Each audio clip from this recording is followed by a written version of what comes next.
Last time we talked about damage negation item effects. In this video, we've ranked all offensive passive effects from gear. They help you deal more damage, destroy bosses faster, and defeat the Knight Sovereigns more efficiently. Also, all the effects mentioned in this video stack with themselves, which is a huge advantage. Let's start with the situational passive, Improved Guard Breaking, which can be additionally improved by 50% with Hammer Talisman. It's a pretty specific passive that helps mainly against shield users. It doesn't directly increase your damage, and its usefulness is quite limited. Improved Guard Breaking increases the stamina amount drained from the enemy during your attacks aimed at the shield. In most cases, you'll only benefit from it when clearing the central castle, especially if crucible or banished knights are there. After that, you can safely replace this passive with something better.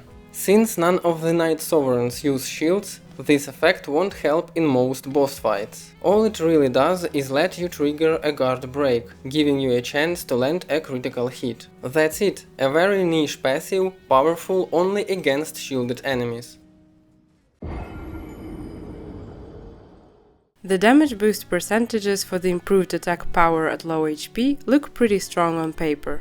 The passive can be boosted by another 20% when using the red feathered branch sword talisman. Unfortunately, it doesn't really live up to expectations, as it's very difficult to stay alive with low HP. Especially in the Deep of Night mode, where even the smallest mobs hit you like a truck. In our previous video, we talked about damage negation at low HP, and you might think these two pair well.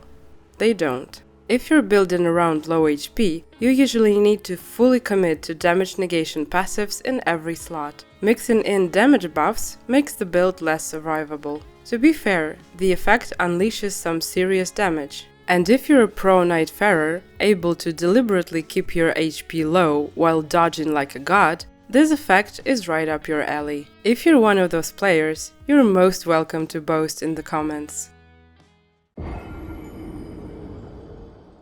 Improved chain attack finishers can be a little tricky to pull off. This passive boosts the last hit of your combo. That final strike already deals more damage than the previous ones, so stacking a percentage boost on top of it can be impressive. Add Twin Blade Talisman to get another 15% boost. How does it work? Take the Great Sword for example. If you keep pressing the attack button, you'll notice that after the 4th swing, the combo resets. It's that 4th hit for GS, the finisher, that gets the bonus. This passive works best with fast weapons, like daggers, katanas or fists. But even then, it's not always easy to finish your chain.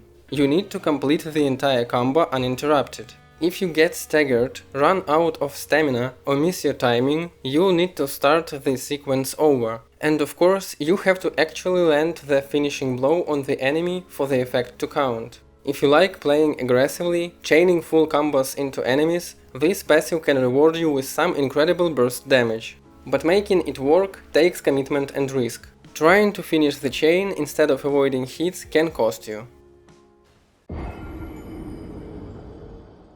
This effect delivers exactly what it promises: improved critical hits. Look for Dagger Talisman to enhance critical hits for another 24%. It works best in solo play, where it's much easier to stance break enemies and line up critical strikes. Nightfarers, weapons, or spells that deal heavy stance damage get the most value out of it. The downside is obvious. This passive only triggers upon critical hits. In every other situation, it just sits there, taking up a slot that could be filled with a more consistent bonus. Since we usually play as a trio, we don't value it very highly. Enemies are harder to stance break in co-op, and the player who happens to be in the best position usually lands the crit. That means the bonus is neither reliable for everyone nor permanent. If we're short on options, we'll take it, but we don't build an entire strategy around it. That said, if you're playing solo and have designed your Nightfarer around stance breaking or parrying, this can be a potent buff. Focus on high single hit damage, stance breaks and critical strike boosts, and you'll carve away massive chunks off a boss's health bar.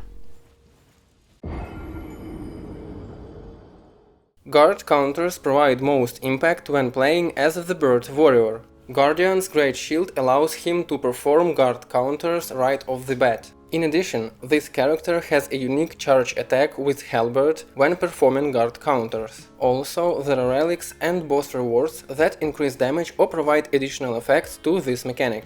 Stamina-rich characters equipped with a shield or weapon featuring a good guard boost may perform guard counters as well. The passive Improved Guard Counters can significantly strengthen these already powerful attacks, especially paired with Curved Sword Talisman adding 20% damage increase.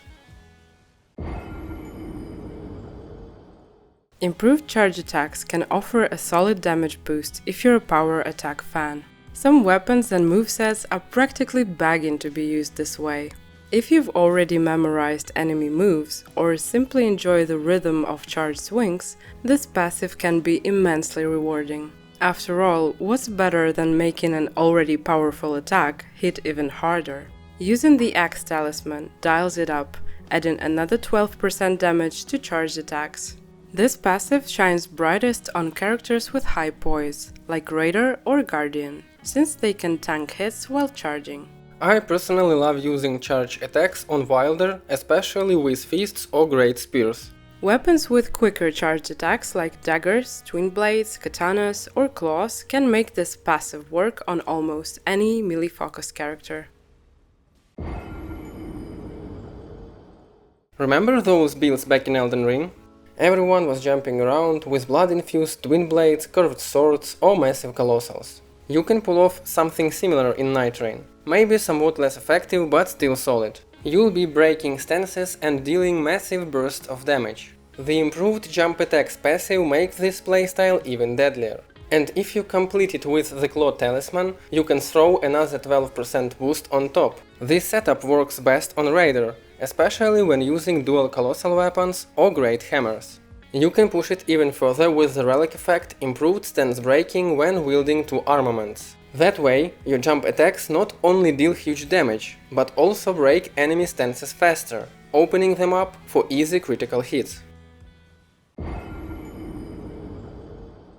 Improved attack power at full HP boosts all the damage you deal, no conditions beyond keeping your health topped off. Additionally, Ritual Sword Talisman can boost it by 10%. Staying at full HP is much easier for ranged characters like Ironeye, Recluse, Revenant or a casting Duchess. Realizing the potential of this effect as a melee character requires top-of-shelf skills and almost flawless playstyle. If you're not at full HP in the Deep of Night mode, the next hit could easily kill you anyway. So why not drink a flask, top yourself off and get the free damage boost from improved attack power at full HP.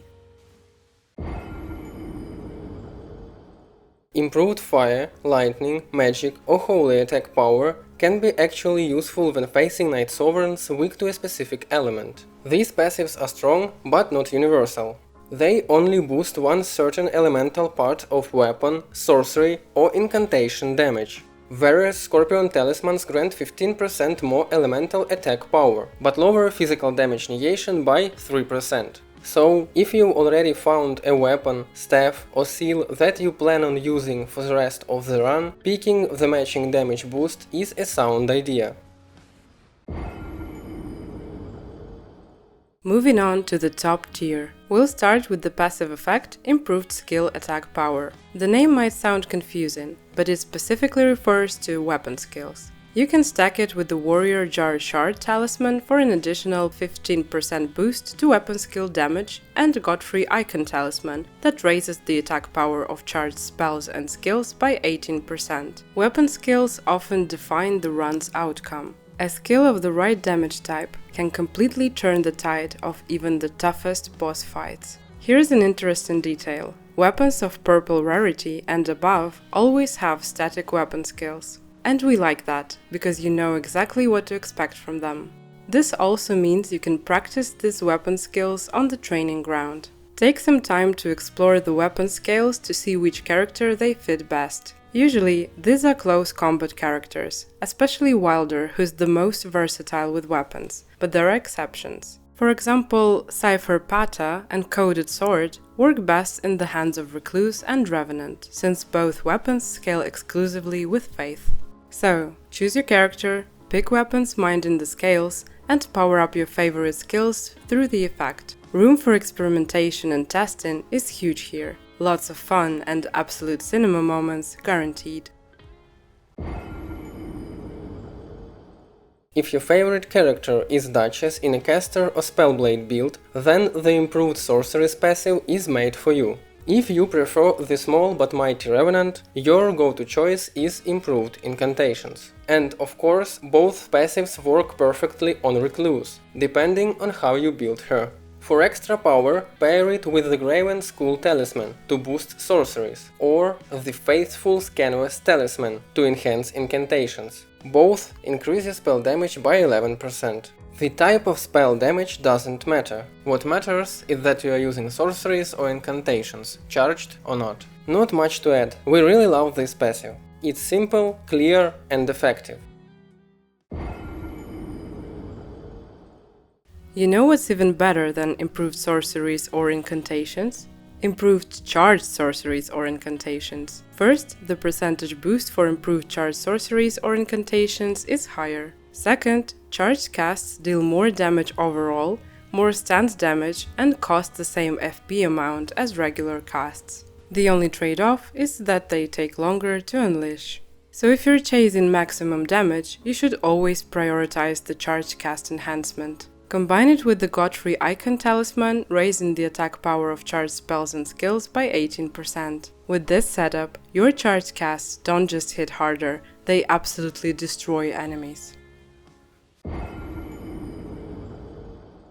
Strength is a unique stat. When a character switches to a two-handed grip, their hidden strength value increases by 1.5 times. Meaning weapons that scale well with strengths will deal even more damage in this stance. And that's where the passive skill improved attack power when two-handing comes in. It pushes that power spike even further. But this passive isn't limited to strength users, like Raider, Wylder or even Guardian, if you give up the shield. Dexterity-based melee characters like Executor, melee Duchess or even melee Ironeye can use it effectively. If you prefer power stance gameplay, you'll need the passive improved attack power when wielding two armaments. To perform the power stance, you need to use two weapons of the same class. For example, a great sword in each hand. Wielding two armaments effect also works with weapons that occupy the same slot, but appear in both hands when two-handing, like fists or claws. Finally, keep in mind, both passives from this section apply to all weapon attacks, except for ranged weapons and weapon skills. Don't get discouraged when you won't see weapon damage increase in your inventory. These effects apply only upon attack. That's it for our tier list of offensive passive effects from gear. The comment section is waiting for your build suggestions, questions, or facts from this video you found surprising. Thank you so much for watching, and most importantly, take care out there, Nightfarers.